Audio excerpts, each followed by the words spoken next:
नमस्कार। हमारी पाठ्य पुस्तक वसंत भाग 3 का ये पहला पाठ ध्वनि कविता। इसके रचयिता हैं सूर्यकांत त्रिपाठी निराला जी। निराला जी एक ऐसे कवि हैं जिन्होंने अपनी कविता में तत्सम शब्दों का प्रयोग किया है। आपके काव्य में गेयता है और आशावादी विचारधारा है।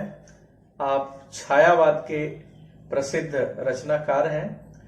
आपकी कविताओं में छायावाद झलकता है और ये कविता ध्वनि नामक कविता में कवि ने एक बहुत ही अच्छा संदेश देना चाहा है, जिसमें कवि ये मानता है कि जो हमारा आज का युवा वर्ग है इसमें निराशा की भावना पैदा हो रही है और उनमें आशा की भावना वो डालना चाहता है। अपनी आशावादी विचारधारा के अनुसार वह एक नया संदेश देना चाहता है। उसका मानना है कि अभी उसके जीवन का अंत नहीं आ सकता, अभी उसके जीवन का अंत नहीं हो सकता, क्योंकि अभी अभी तो उसके जीवन में बसंत आया है। अभी उसने जीवन के बहुत कम बसंत देखे हैं। यह उसके जीवन का उत्कर्ष काल है। अभी उसके जीवन का ये उत्थान का समय है, इसलिए अभी उसके जीवन का अंत नहीं हो सकता। इसलिए वो मानता है, उसकी अपनी जो विचारधारा है वह आशावादी है और अपने इसी आशावादी विचारधारा को लेकर के वह आगे बढ़ता है और हमारे नवयुवकों के लिए एक संदेश छोड़ता है कि मैं इनके लिए अभी बहुत कुछ कार्य करूंगा, अभी मुझे इनके लिए बहुत कुछ कार्य करना है, इसलिए भी मेरे जीवन का भी अंत नहीं हो सकता है। कवि का मानना है कि उसके जीवन रूपी उपवन में अभी अभी बसंत का आगमन हुआ है। अभी उसके जीवन का अर्थात उसके कवि जीवन का समापन नहीं हो सकता। उसके जीवन में आने वाला बसंत सुकुमार है, कोमल है और उसकी कोमलता में कलियां हैं जो खिलकर पुष्प बनेंगी।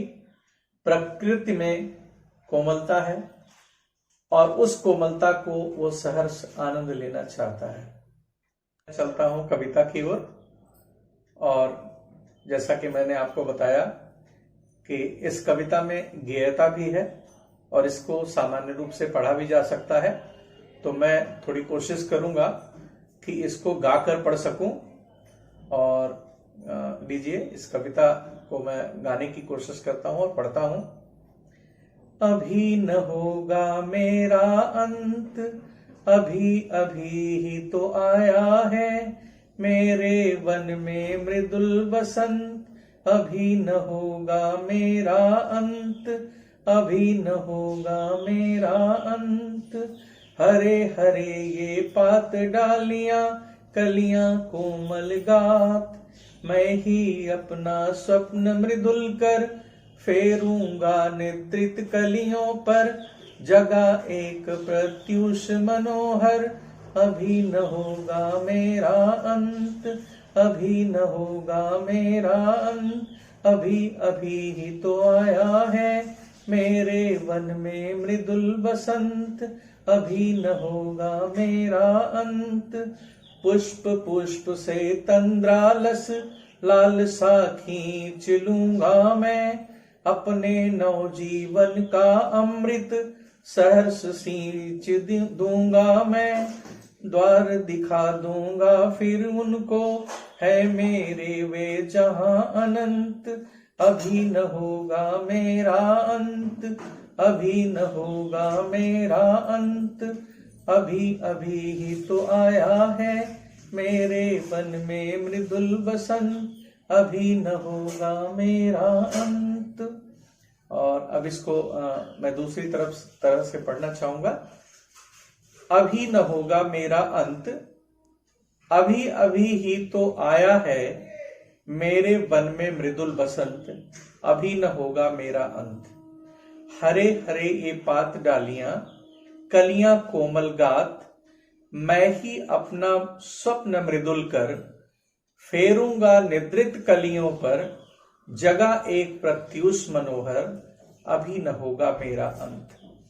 पुष्प पुष्प से तंद्रा लस, लालसा खींच लूंगा मैं, अपने नव जीवन का अमृत, सहर्ष सींच दूंगा मैं। द्वार दिखा दूंगा फिर उनको, है मेरे वे जहां अनंत, अभी न होगा मेरा अंत, अभी न होगा मेरा अंत। तो अब चलते हैं हम पढ़ी गई पंक्तियों के शब्दार्थ और उनकी व्याख्या की तरफ। जो पंक्तियां अभी मैंने पढ़ी हैं उसको मैं दोबारा पढ़ना चाहता हूं। अभी न होगा मेरा अंत, अभी अभी ही तो आया है, मेरे वन में मृदुल बसंत, अभी न होगा मेरा अंत। इसमें जो कठिन शब्द हैं, वैसे इनमें बहुत ही सरल शब्द हैं, लेकिन जो कठिन शब्द हैं वो मैं पहला शब्द लेता हूं अंत।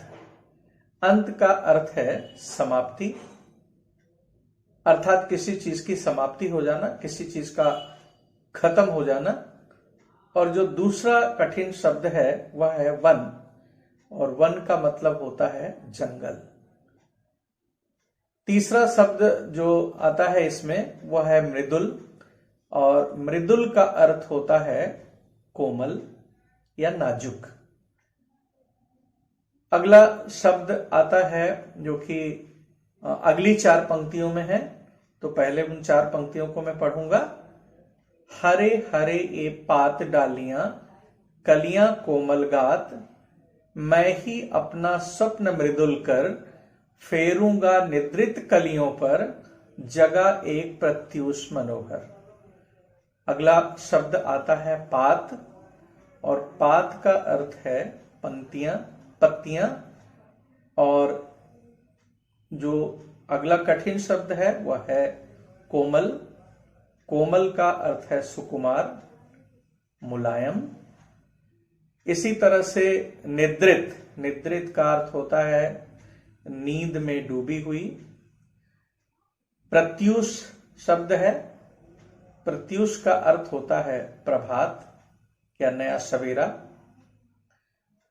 अगला शब्द जो है वह है मनोहर, और मनोहर का अर्थ होता है मन को भाने वाला सुंदर, मन को हर लेने वाला सुंदर। गात शब्द आया है इसमें, और गात का अर्थ होता है शरीर। तो इस तरह से अभी हमने देखा कि जो कठिन शब्द थे उनमें था अंत, अंत का मतलब होता है समाप्ति। प्रत्युष का अर्थ होता है प्रभात या सवेरा। मनोहर, मन को हरने वाला। कोमल का अर्थ होता है सुकुमार या मुलायम। मृदुल का मतलब होता है कोमल या नाजुक। इसी तरह से वन है, वन आप जानते हैं कि वन जंगल को कहा जाता है। तो इस तरह से जो कठिन शब्द थे इसमें निराला जी ने इन पंक्तियों में बहुत ही सरल शब्दों का प्रयोग किया है, और बहुत ही आराम से हम इसके व्याख्या पर जा सकते हैं। इन पंक्तियों की व्याख्या करना बहुत कठिन नहीं है, बहुत ही आसान है। हाँ, सबसे पहले कवि की भावनाओं को जानना पड़ेगा कि कवि इन पंक्तियों की रचना किस दृष्टिकोण से करता है। तो जैसा कि मैंने पहले ही आपको बताया कि कवि आशावादी है, वह निराश नहीं होना चाहता है, और जो आज का हमारा युवा वर्ग है उस युवा वर्ग में एक आशा की भावना पैदा करना चाहता है। कई कारण है जो हमारे नौजवान हैं, नवयुवक वर्ग के लोग हैं, वो कई कारणों से निराश हैं।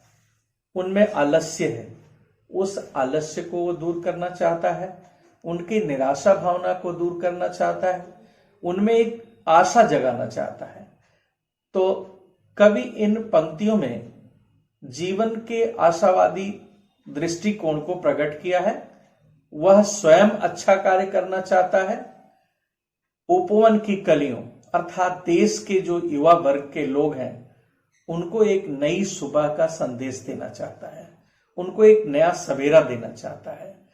तो आप देखिए पहले जो 4 पंक्तियां हैं, कवि किस तरह से आशावादी है उसका मानना है कि अभी उसके जीवन का अंत नहीं हो सकता है। वह मानता है कि अब अभी उसके अपने जीवन का यह उत्कर्ष काल है, उसके आगे बढ़ने का समय है, इसलिए अभी उसके जीवन का अंत नहीं हो सकता है। अभी तो उसके जीवन रूपी उपवन में सुकुमार बसंत का आगमन हुआ ही है। यह तो उसके कवि जीवन का उत्कर्ष काल है। उसका ये जो कवि जीवन है, जो कविता लिखने का जो उसका समय है, अर्थात जब अभी उसने अपना जीवन प्रारंभ किया है, तो इसके आगे बढ़ने का समय है, उत्कर्ष का समय है। अभी उसका अंत नहीं होने वाला है।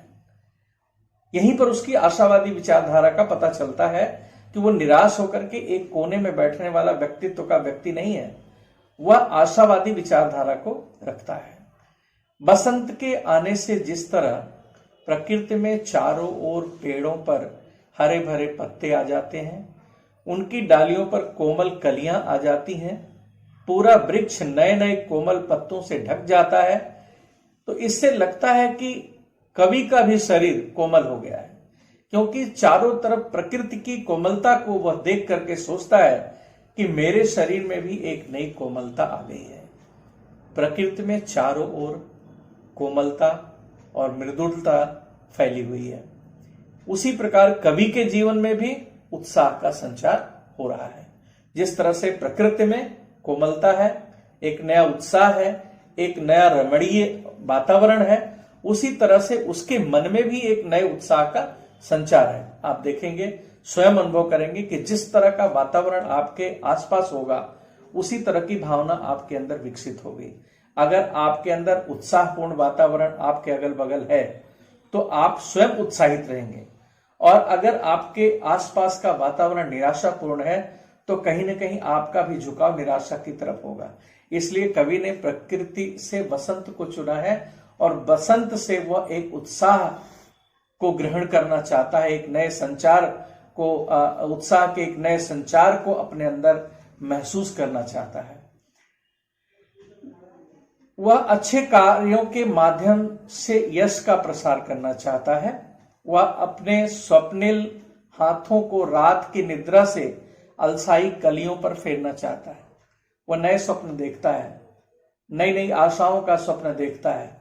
वो जो अलसाई हुई कलियां हैं, अर्थात जो ऐसे हमारे नौजवान हैं, ऐसे आने वाली पीढ़ी के जो लोग हैं जिनमें आलस्य है, तो उनको अपने जीवन अमृत से वह सींचना चाहता है, उनमें एक नया जोश जगाना चाहता है। वह निद्रा को दूर भगाना चाहता है, उनके आलस्य को हटा देना चाहता है, उनमें सुंदर प्रभात का संदेश देना चाहता है। सुंदर सवेरा जो प्रातः काल होता है, वो कितना सुंदर होता है। प्रातः काल एक नई स्फूर्ति होती है, हमारे अंदर एक नई चेतना होती है। हम कार्य करते करते थक जाते हैं, रात्रि में विश्राम लेते हैं, और सुबह जब उठते हैं तो हमारे अंदर एक नई स्फूर्ति होती है, एक नई ताकत होती है, एक नया उत्साह होता है। तो कभी भी उन कलियों पर, अर्थात उन युवकों पर एक नए उत्साह का संचार करना चाहता है, उनमें सुंदर प्रभात का संदेश देना चाहता है। निराशा एवं आलस्य में डूबे हुए नवयुवकों को अपनी कविता के माध्यम से प्रेरित करके उनमें एक नया उत्साह भर देना चाहता है, जिससे वे सजग होकर रचनात्मक कार्यों की ओर प्रेरित हो जाए। आगे बढ़ते हैं अगली पंक्तियों की तरफ। सबसे पहले मैं इन्हें पढ़ना चाहूंगा। पुष्प पुष्प से तंद्रालस लालसा खींच लूंगा मैं, अपने नव जीवन का अमृत सहर्ष सींच दूंगा मैं, द्वार दिखा दूंगा फिर उनको, है मेरे वे जहां अनंत, अभी न होगा मेरा अंत। एक बार पुनः। पुष्प पुष्प से तंद्रालस लालसा खींच लूंगा मैं, अपने नव जीवन का अमृत सहर्ष सींच दूंगा मैं, द्वार दिखा दूंगा फिर उनको, है मेरे वे जहां अनंत, अभी न होगा मेरा अंत। इनमें जो कठिन शब्द हैं उनकी तरफ चलते हैं। पुष्प पुष्प, पुष्प पुष्प का अर्थ हुआ प्रत्येक फूल, हर एक फूल को, अर्थात हर एक नौजवान को तंद्रालस, तंद्रालस का अर्थ होता है नींद की खुमारी। जो नींद में डूबा हो, अभी नींद पूरी नहीं हो, उसके अंदर आलस्य हो, तो इसको तंद्रालस कहते हैं। अगला शब्द जो है वह है लालसा, और लालसा का अर्थ होता है इच्छा। नौ, नौ का अर्थ होता है नया। इसी तरह से अमृत, अमृत का अर्थ होता है सुधा, दूसरा नाम है अमृत का सुधा। सहर्ष, सहर्ष का अर्थ है खुशी खुशी। इसी तरह अगला जो शब्द आया है वह है द्वार, और द्वार का अर्थ है दरवाजा। और अंत में पहुंचते हैं अनंत, अनंत का अर्थ है जिसका कोई अंत ही ना हो। तो इस तरह से जो कठिन शब्द थे इसको मैं पुनः दोहराता हूं। पुष्प, पुष्प का अर्थ है प्रत्येक फूल। इसी तरह से लालसा, लालसा का अर्थ है इच्छा। द्वार, द्वार का अर्थ है दरवाजा। अनंत, जिसका अंत ही ना हो। इसी तरह से अमृत है, अमृत का अर्थ होता है सुधा। तो बढ़ते हैं इन पंक्तियों के अर्थ की तरफ। पुष्प, पुष्प से तंद्रालस लालसा खींच लूंगा मैं। कवि का मानना है कि एक एक पुष्प से जो तंद्रालस, जो नींद से भरा हुआ जो आलस्य है, जो उसकी इच्छा है और नींद में रहने की जो इच्छा है, उस इच्छा को मैं समाप्त कर दूंगा, उस इच्छा को मैं दूर कर दूंगा और अपने जीवन के अमृत से उसे सींच दूंगा। मैंने आपको पहले ही बताया है कि यह कविता आशावादी दृष्टिकोण को लेकर चलती है। कवि उन लोगों को, उन नवयुवकों के अंदर एक नया संचार करना चाहता है जो किसी तरह से निराश हो रहे हैं, हताश हो रहे हैं, उनके अंदर आलस्य आ रहा है, उनके आलस्य को दूर करने के लिए लिखता है। तो वो कहता है कि रात भर सोए रहने वाले प्रत्येक पुष्प की नींद भरी आंखों से आलस्य मैं छीन लूंगा। अर्थात कवि उनका आलस्य दूर कर उन्हें चुस्त और जागरूक बनाना चाहता है। कवि उन पुष्पों को हरा भरा बनाए रखने के लिए उन्हें अपने नवजीवन के अमृत से सींचना चाहता है। कवि अपने जीवन में भी आशा एवं उत्साह का संचार कर रचनात्मक कार्य करना चाहता है। अभी उसे जीवन में बहुत काम करने हैं। वह प्रत्येक पुष्प अर्थात हर नौजवान से, हर एक नवयुवक से उसका आलस्य छीन लेना चाहता है, उन्हें उत्साहित करना चाहता है। कवि का अंतर्मन चाहता है, उसके अंदर का हृदय चाहता है कि वह फूल को खिलाकर अनंत काल तक, सदैव के लिए, हमेशा हमेशा के लिए उनमें एक नई खुशबू भर दे, उनमें एक नई महक भर दे। उनका जो सौंदर्य है वो बिखरता रहे। अर्थात उन नवयुवकों के अंदर जो बातें छुपी हैं, जो गुण उनके अंदर है, जो उनके अंदर योग्यता है, वो प्रस्फुटित हो, वो फैले, उसका उद्गार हो, उनका विकास हो और वो आगे बढ़े। जीवन में आशा एवं उत्साह से भरपूर कवि इन फूलों को अपने जीवन का द्वार दिखा देना चाहता है ताकि फूलों के समान उसका जीवन भी महक उठे। कवि के जीवन में अभी बसंत का आगमन हुआ ही है और उसका अभी अंत नहीं हो सकता है। इसी आशावादी विचारधारा को वो लेकर के चलता है। उसका मानना है कि अभी उसके ऊपर ऐसी बहुत सारी जिम्मेदारियां हैं क्योंकि वह एक कवि है और कवि के होने के कारण उनमें कविता के माध्यम से ऐसे लोगों में एक नई शक्ति का संचार करना है, नया जोश उत्पन्न करना है। जो निराशा के भाव में डूबे हैं, जो आलस्य में डूबे हैं, ऐसे लोगों को एक नई राह दिखाना है। इसलिए उसका मानना है कि अभी तो उसके जीवन का अंत हो ही नहीं सकता है। अभी तो उसने जीवन के कुछ ही बसंत देखे हैं, अभी तो उसके जीवन में खुशियां आई हैं। उसको ऐसा विश्वास है कि अभी उसके जीवन का अंत नहीं हो सकता है। तो अब प्रश्न अभ्यास की तरफ बढ़ते हैं और सबसे पहले जो पंक्तियां दी गई हैं उनमें से छोटे छोटे प्रश्न मैं पूछना चाहूंगा आपसे और ये जानना चाहूंगा कि कहां तक आपने सीखा है। इस कविता का जो भाव है वो आपके समझ में आया है या नहीं आया है। इसके लिए मैं कुछ छोटे प्रश्न आपसे पूछना चाहूंगा और आप लोग इसके बारे में जरूर सोचेंगे कि का यह मानना क्यों है कि अभी उसके जीवन का अंत नहीं होगा। आप इसके बारे में सोचेंगे कि कवि ऐसा क्यों सोचता है कि अभी उसके जीवन का अंत नहीं होगा। मैंने आपको पहले ही बताया है कि कवि का जो दृष्टिकोण है वह आशावादी है, और आशावादी दृष्टिकोण वह होता है जिसमें वो हमेशा सामान्य रूप से आगे बढ़ने की सोचता है, उसमें निराशा भाव नहीं होता है। तो कवि के अंदर भी निराशा भाव नहीं है। वह सोचता है कि अभी तो मेरे जीवन का अंत हो ही नहीं सकता है, अभी तो मुझे बहुत कुछ करना है, अभी लोगों के लिए मुझे बहुत कुछ करना है।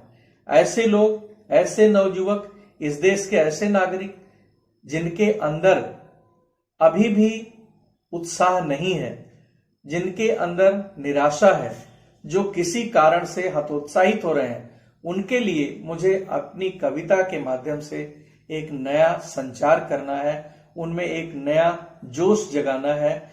इसलिए वह चाहता है, वह सोचता है कि अभी उसके जीवन का अंत नहीं हो सकता है।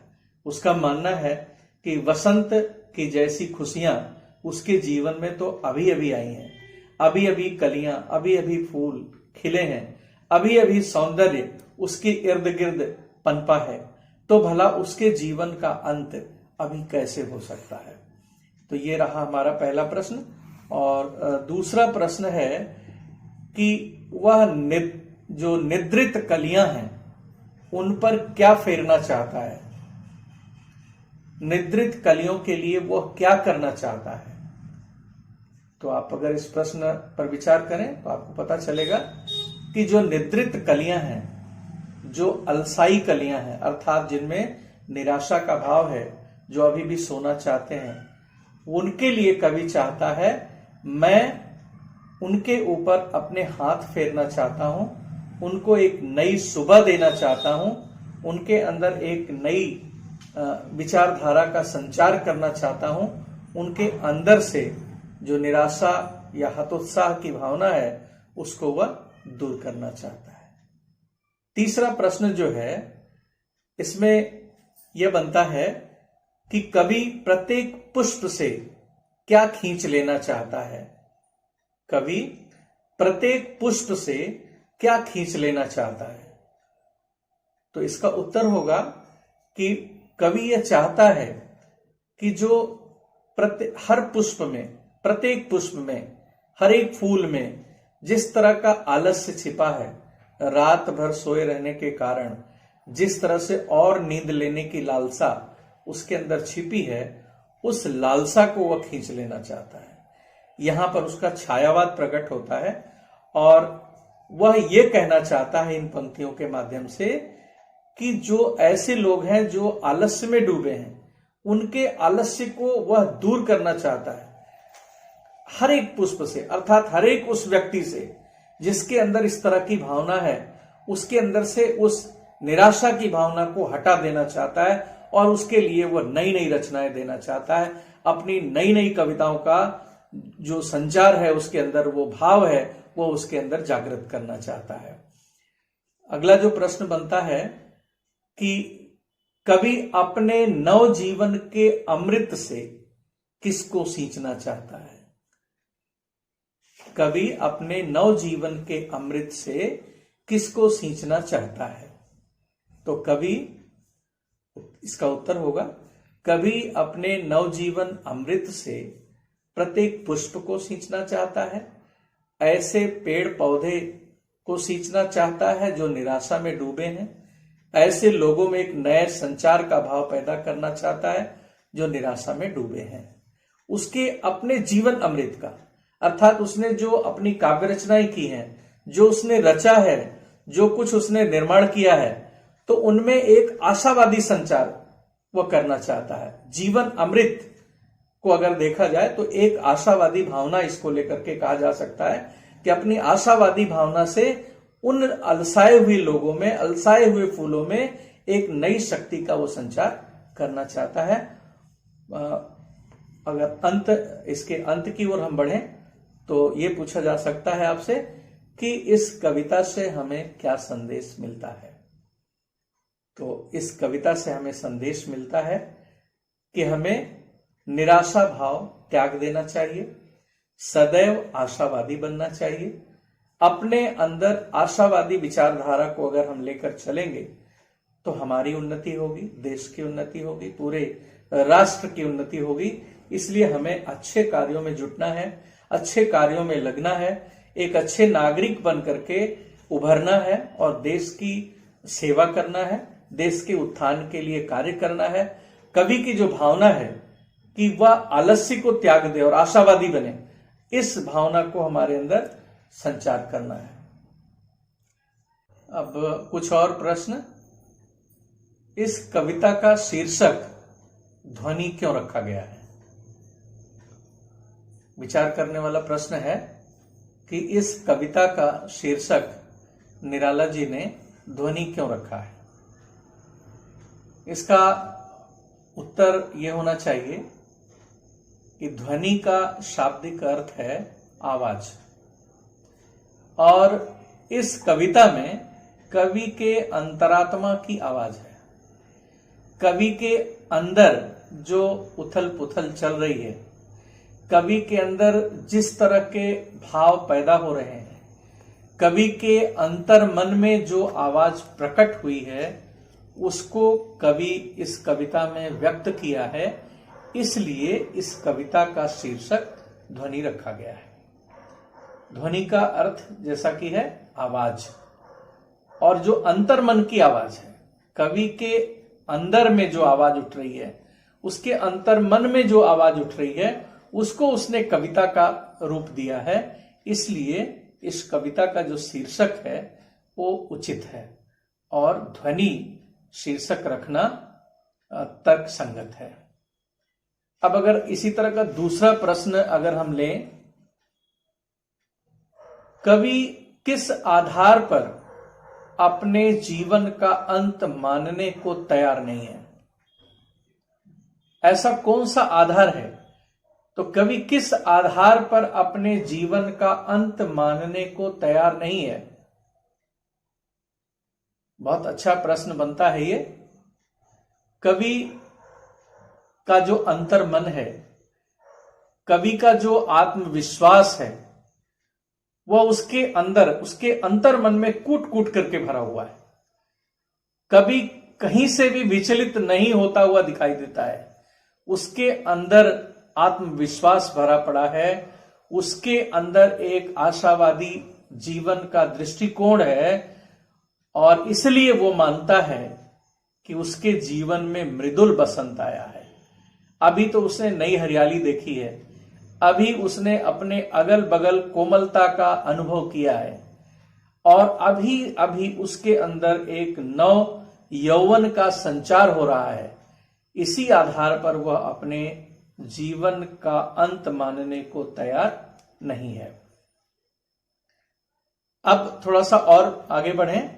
कुछ प्रश्न इस तरह के कि आप कविता से उन पंक्तियों को ढूंढ कर लिखिए जिनमें कवि ने युवाओं को प्रोत्साहित किया है, नौजवानों को प्रोत्साहित किया है। तो अगर गौर से देखा जाए तो कविता में ऐसी कौन कौन सी पंक्तियां हैं जिनमें प्रोत्साहन देने की बात की गई है, जिसमें उत्साह का संचार करने की बात की गई है। तो उसमें अगर आप देखें, पुष्प पुष्प से तंद्रालस लालसा खींच लूंगा मैं, अपने नव जीवन का अमृत सहर्ष सींच दूंगा मैं।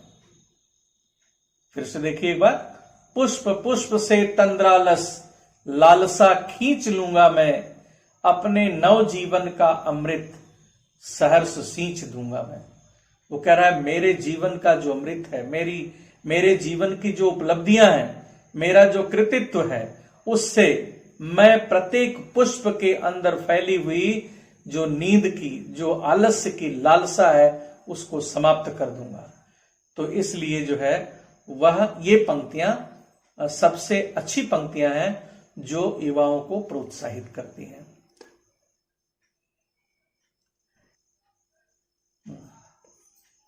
तो इस तरह से ये हमारी कविता रही, ध्वनि कविता, और जो कि एक आशावादी दृष्टिकोण पर आधारित थी।